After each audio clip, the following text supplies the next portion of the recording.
Chồng tôi đã lén đưa tiền cho mẹ anh ấy. Anh ấy đã đưa bao nhiêu thì tôi cũng không biết. Đây là lần cuối cùng tôi phát hiện ra là anh ấy đã đưa cho bà 200 tệ. Thật sự làm tôi quá đau lòng. Chỉ vì chồng lén đưa cho mẹ chồng 200 tệ, người vợ đã tức giận không kiềm chế được, thậm chí còn tức giận bỏ về nhà mẹ đẻ. Thấy người chồng không hề đến hạ mình xin lỗi như mọi khi, người vợ liền lấy ly hôn ra để đe dọa. Tôi đã gọi điện cho anh ấy rồi. Anh ấy liền nói với tôi, muốn ly hôn thì cô tự xem mà giải quyết đi. Sau đó người ta không hề gọi lại cho tôi nữa. Nhận ra mình đã làm hỏng chuyện, người vợ vội vàng gọi hòa giải viên đến giúp đỡ. Đối mặt với câu hỏi của hòa giải viên, cô khẳng định mình không có vấn đề gì, tất cả đều là lỗi của người chồng. Với vẻ mặt tủi thân, cô chỉ trích chồng lạnh lùng vô tình. Nhưng khi cả hai hùng hổ tìm đến người chồng, anh ta lại bế con, quay lưng bỏ đi không thèm ngoảnh lại. Này, anh có ý gì vậy? Đi đâu? Đi đâu vậy chứ? Đây là nhà mình mà, đi đâu chứ? Anh mở cửa ra trước đã. Tôi nói cho anh biết, anh đừng có thái độ như vậy. Có gì thì cứ nói chuyện đàng hoàng đi. Nhà của mình mà chạy đi đâu?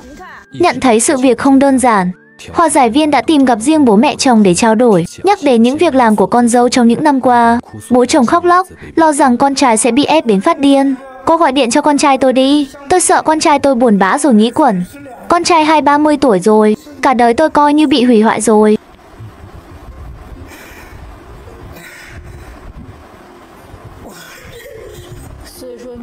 Vậy nên hai bác cũng rất thương con. Vì rất thương con mình nên trong lòng cũng không dễ chịu, nhưng cũng không biết giải quyết chuyện này thế nào. Chuyện 200 tệ là vì lúc đó cánh tay của mẹ chồng hơi đau. Đúng lúc này, con dâu lại yêu cầu mẹ chồng làm thêm cho cô 2 bộ chăn ga mới. Người con trai thương mẹ vất vả, liền đưa 200 tệ bảo mẹ đi ăn gì đó ngon ngon. Kết quả là khi con dâu biết chuyện, cô ta đã bỏ con lại rồi chạy đi. Con trai tôi mới đưa cho tôi 200 tệ, chúng tôi còn chưa nhận tiền của nó. Đấy là còn đưa lèn đấy. Chứ nếu đưa công khai, chắc nó giết tôi mất. Hôm sau về nhà nó vứt con lại cho chúng tôi.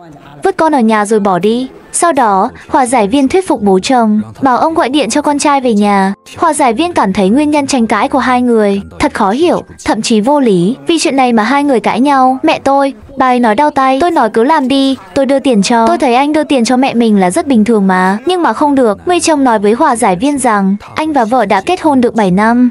Trong 7 năm đó, vợ anh chưa bao giờ đồng ý cho anh đưa tiền cho mẹ. Mỗi lần đều phải nhân lúc vợ không biết mới lén đưa cho mẹ một ít. Cuộc cãi vã lần này chỉ là một ngòi nổ.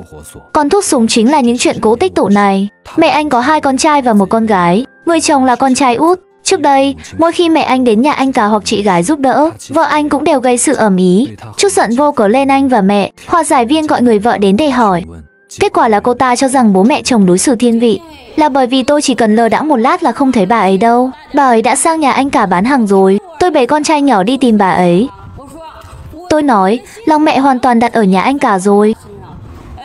Tôi không tìm thấy bà ấy là y như rằng đã sang nhà anh chồng rồi. Bà ấy có 2 đứa con trai mà, không thể hoàn toàn chỉ nghĩ cho anh cả được. Tôi không cho bà đi bán hàng là vì sao chứ? Bà ấy nói trông con cho tôi, nhưng có thời gian đâu. Bà ấy ngày nào cũng giúp anh cả bán hàng. Lời của người vợ nghe qua thì rất có lý, nhưng thực tế lại hoàn toàn ngược lại. 2 đứa con của anh cả đúng là do ông bà nội chăm sóc. Nhưng con của cô vợ chẳng lẽ không phải do ông bà nội chăm sao? Cứ hỏi chính cô vợ xem cô có tự mình chăm con bao giờ không? Con trai lớn của cô mắc hội chứng đau. Sau khi cai sữa lúc 8 tháng tuổi, người vợ không hề quan tâm đến nữa. Chi phí sau này đều do ông bà và người chồng lo liệu. Đến nay, con trai lớn đã 7 tuổi, vẫn không thể tự sinh hoạt. Tất cả đều do 2 ông bà chăm sóc. Nếu thật sự có sự thiên vị, thì rõ ràng là họ còn thiên vị con của cô vợ hơn. Đối mặt với câu hỏi của hòa giải viên, người vợ lại thẳng thừng thừa nhận, tôi chỉ chăm con lớn được khoảng 6 tháng. Lúc đó đang trong thời gian cho con bú, tức là sau 6 tháng, con cái đều do ông bà nội chăm sóc. Không, hình như là sau 8 tháng.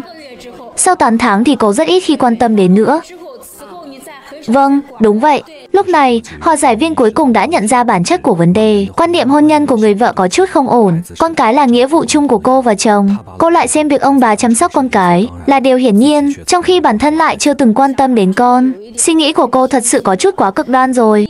Thứ nhất, cô nghe tôi nói hết đã. Cô có 2 người con trai, họ cũng có 2 người con trai. Lòng bàn tay hay mu bàn tay cũng đều là thịt, tay trái tay phải đều là con của mình. Họ không có lý do gì để thiên vị bên này, không thiên vị bên kia. Bà ấy giúp cô đồng thời cũng phải để ý đến anh cả.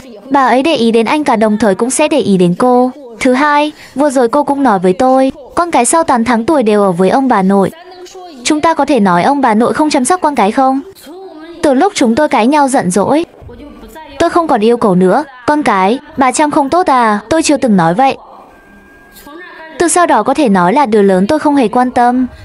Tôi chưa từng yêu cầu các người. Tuy nhiên, lúc này người vợ lại đột nhiên quay lại tố ngược, lớn tiếng nói bố mẹ chồng đối xử không tốt với con cái, không tận tâm tận lực chăm sóc bọn trẻ. Con trai tôi từ nhỏ đến lớn, mỗi một bộ quần áo đều là tôi mua. Hỏi xem người nhà họ đã bỏ ra những gì. Con trai chúng tôi đến tháng 11 rồi, một bộ quần áo cũng chưa làm 2 bộ là được rồi. Chẳng lẽ ngày nào cũng làm đồ mới á? Trước đó không làm sao? Một bộ cũng không làm à? Làm 2 bộ rồi, mỗi đứa một bộ.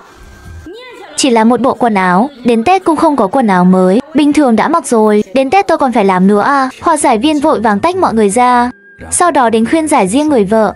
Tuy nhiên, người vợ vẫn còn đang tức giận. Hòa giải viên cũng có chút bực mình, bà ấy đã không tận tâm chăm sóc con cho tôi, vì vậy tôi mới tức giận, hiểu không? Bà ấy không thể cái gì cũng chỉ dành cho cô được. Chỉ cần một chút không vừa ý cô là cô lại gây chuyện thế này thế nọ. Tôi cũng có đòi hỏi gì ở anh ấy đâu, chỉ cần chăm sóc con cho tôi là được, cái gì cũng được. Livy à, cô ấy có yêu cầu không? Mẹ đi đâu cô ấy cũng không cho. Trước hết là vì bà không chăm con tốt cho tôi. Cô vẫn luôn đòi hỏi. Cô không phải là không đòi hỏi, cô vẫn luôn yêu cầu. Cô không phải là không yêu cầu. Cô yêu cầu bà ấy không được đi giúp nhà anh cả bán hàng. Cô yêu cầu bà ấy ít sang nhà anh cả thôi. Cô yêu cầu bà phải chăm sóc con cái cho tôi. Cô yêu cầu bà phải chịu trách nhiệm cho gia đình của tôi. Cô mới 26 tuổi thôi đấy cô gái à. Cô xem cô đã biến mình thành cái dạng gì rồi. Như một mụ đàn bà đanh đá hay oán thán. Nói tóm lại chỉ một câu thôi.